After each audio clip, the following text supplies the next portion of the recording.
মই এতিয়া ঘিলা পিঠাকেইটা মোৰ বনাই হ'ল। এতিয়া মই সুতুলি পিঠাকেইটা বনাই দেখুৱাবলৈ ওলাইছোঁ। সুতুলি পিঠাৰ কাৰণে অকণমান পানীটো অকণমান ঢিলা কৰি ল'ব লাগে।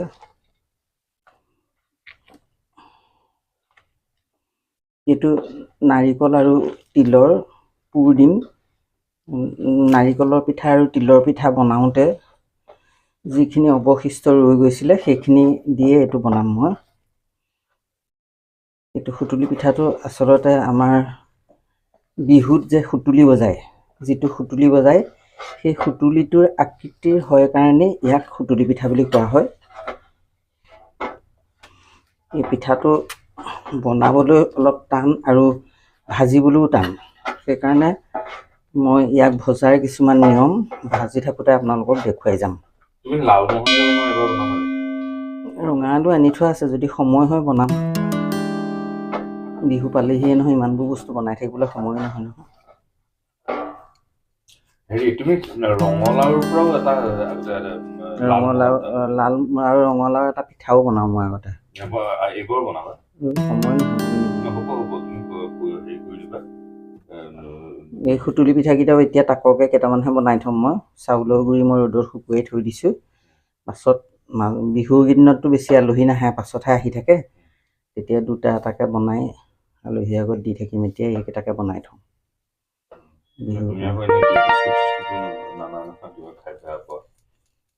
ঘৰত বনোৱা বস্তুটোৰ নিচিনা আৰু বিস্কুটটো হ'ব পাৰে নেকি? সুতুলি পিঠা বনাবলৈ এনেকৈ ঘিলা পিঠাটোৰ নিচিনাকৈ কৰি লৈ ৰঙালাও আৰু ৰঙা আলুৰ পৰাও বনাবাচোন দেই, কিবা এটা বনাবা লগতে বনোৱা।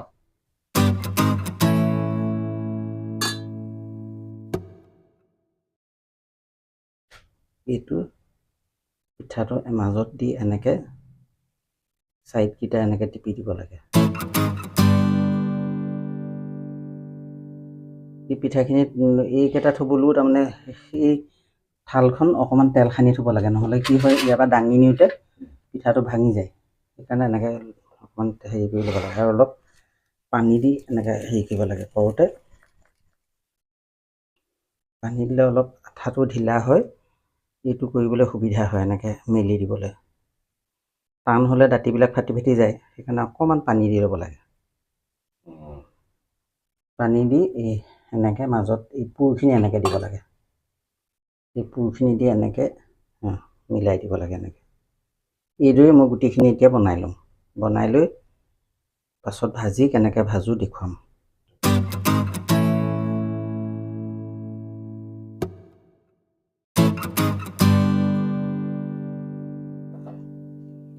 এই আমাৰ যিবিলাক অসমীয়া পিঠা সেইবিলাক সাধাৰণতে হাতেৰে বেছিকৈ বনোৱা যায়। হাত নলগালে নহয় এইবিলাক। এতিয়া এইবিলাক কৰোঁতে তই চামুচে কৰিব নোৱাৰ নহয়, হাতেই কৰিব লাগিব। হাতবোৰ ভালকৈ চাফাকৈ ধুই লোৱা হয়, হাতেৰে কৰাৰ কাৰণে যাতে কোনো বেয়া নাপায়, ঘিণ নকৰে। কিছুমান মানুহে হাতেৰে কৰিলে বেয়া পায় নহয়।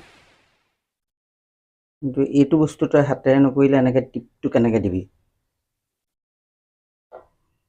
চামুচে এনেকৈ নোৱাৰি নহয় পাৰফেক্ট হেৰিটো উঠাব।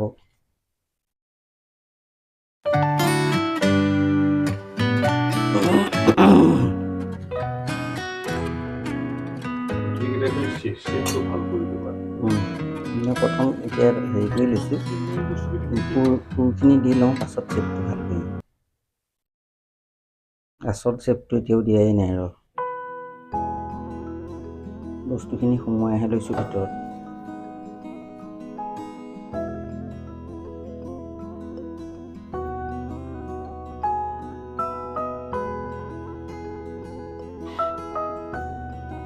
এই হেৰিখিনি আকৌ যদি শুকাই যায় তেতিয়া সুতুলি বনাবলৈ দিগদাৰ, ফাটি ফাটি যাব।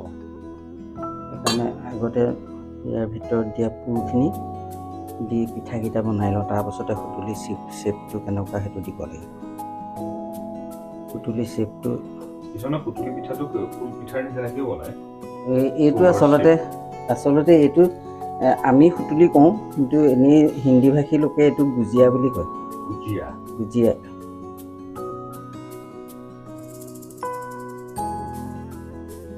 আমাৰ এই সুতুলিটোৰ নিচিনা বিহুত যে নাচোতে এই হেৰিয়ে ব্যৱহাৰ কৰে, ভুজিয়া বনোৱা এনেকুৱা শ্বেপ দিয়া খালো পায়, সাজ পায়। সাজ পায়, খালহে আহিছে সাজ। এইবিলাক মেলাবিলাকত ওলায়।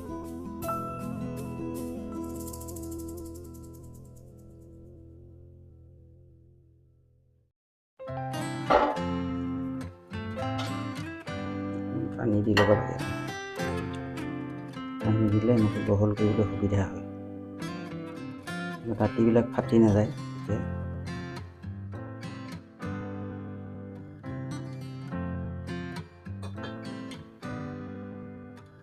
এইটো আস্তেকৈ এনেকৈ দি এনেকৈ দিব লাগে যাতে বস্তুখিনি ওলাই নাহে, ভাজোটো যাতে ওলাই নাহে। বৰা চাউলৰ নহয় এনেকৈ লাগি ধৰিব, ওলাই নাহে। বৰা চাউল বোলে এটা চিমেণ্টৰ নিচিনাও কাৰবাৰ কৰে, আগতে বোলে ৰজাৰ দিনত ঘৰ চৰো বৰা চাউলেৰে বনাইছে। বৰা চাউলটো আমাৰ ইয়াত বহুলভাৱে প্ৰচলিত, যিকোনো ক্ষেত্ৰতে বৰা চাউল আঠাযুক্ত বহুত কথা। বৰা চাউল বিভিন্ন প্ৰকাৰৰ বৰা চাউল আছে, ৰঙা বৰা, ক'লা, আজিকালিতো ক'লাটো ওলালে, ব্লেক ৰাইচ। এইটো ফুড ভেলুটো বহুত বেছি বোলে তাৰ, শুনিছোঁহে। শ্বেপটো খুতুলি এনেকুৱা, এই জোংটো অকণমান এনেকুৱা থাকে, এনেকুৱা থাকে খুতুলিটো, জোংটোৰ নিচিনাই এনেকুৱা। এইটো ভিতৰত হেৰি দিয়া হৈছে, সুতুলি বুলি কয় আৰু আমাৰ পৰম্পৰাগতভাৱে সুতুলিয়ে কয়।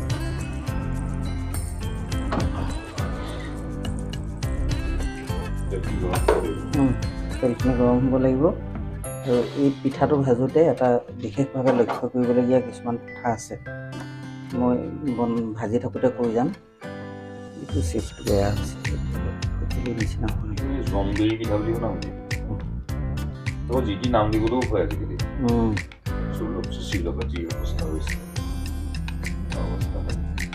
যিটো যাৰ যি নাম, ইয়াক সুতুলি বুলি জানে অতীতৰ পৰা মানুহে, তই আকৌ বেলেগ এটা নাম দিলে কেনেকৈ হয়? সেইটো নহ'ব নহয়। জোন পিঠা বুলি যিটো আমাৰ তিল পিঠাটোকে ধৰি লৈ এনেকৈ দুজাপ কৰি যে থয়, সেইটো জোন পিঠা বুলি কয়। আকৌ এইটো জোনবিৰি বুলি নতুনকৈ উলিয়াব পিছনে তই, তেলটো গৰম হৈছে, ঢিলা হৈ যায় যিহেতু, সেইকাৰণে ভাজাৰ সময়ত চেপটো আকৌ এবাৰ এনেকৈ কৰি নালাগে। কেলে? নহয় এনেকেই টান হয়। কিন্তু এই ভাজোঁতে এটা বস্তু লক্ষ্য কৰিব লাগিব, তেলটো যেতিয়া খুব বেছি গৰম হ'ব নহয়, তেতিয়া জুইটো কমাই দিব লাগে। কেলে নহ'লে মানে ফুটি পেলাই ভিতৰৰ বস্তুখিনি ওলাই আহিব, ফুলি পেলাই ফুটি যাব। সেইকাৰণে এনেকৈ দিয়াৰ পাছত আৰু অলপ এনেকৈ লৰাইও থাকিব লাগে, ফুলিবলৈ দিব নালাগে, এনেকৈ লৰাই থাকিব লাগে। সেইবিলাক কথা লক্ষ্য কৰিব লাগে, নহ'লে পিঠা হৈ নাথাকি কিবাহে হ'ব। জুইটো এনেকৈ কমাই দিব লাগে, তাৰমানে নহ'লে যদি বেছি জুই থাকে ফুলি যাব নহয়। এই দীঘিলা পিঠাকেইটা যেনেকৈ ফুলিছে তেনেকৈ ফুলি যাব নহয়। বস্তুখিনিতো একেখিনি আছে ইয়াতে, মিক্সাৰখিনি ফুলি গ'লে ভিতৰৰ যিটো আমি নাৰিকল তিলৰ পুৰ দিছোঁ, এইটো হৈ যাব, এইটো পুৰ দিয়া হেৰিটো ওলাই যাব ভিতৰৰ পৰা। সেইকাৰণে জুইটো কমাই দিব লাগে,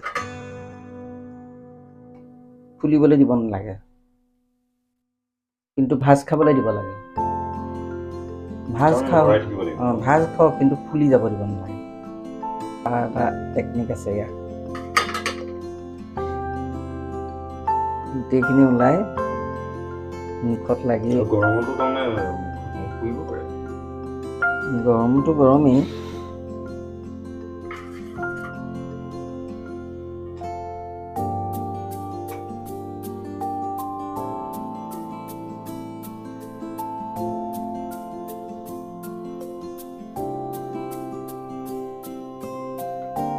সিবাৰ এয়া আমাৰ পৰম্পৰাগত সুতুলি পিঠা তৈয়াৰ হৈ গ'ল। আৰু এই সুতুলি পিঠাবিধ তৈয়াৰ কৰাৰ পৰা ভজাৰলৈকে গোটেইখিনি মই ইয়াত দেখুৱাইছোঁ। অনুগ্ৰহ কৰি এনেকুৱা ধৰণে আমাৰ ব্যঞ্জন আৰু লগতে এনেকুৱা পিঠা পনাৰ ভজা কৰাবিলাক পাই থাকিবৰ কাৰণে আপোনালোকে আমাৰ অৰুণা চেনেলটো যাতে ছাবস্ক্ৰাইব কৰি থয়, এয়ে মোৰ সৰল মিনতি। ধন্যবাদ।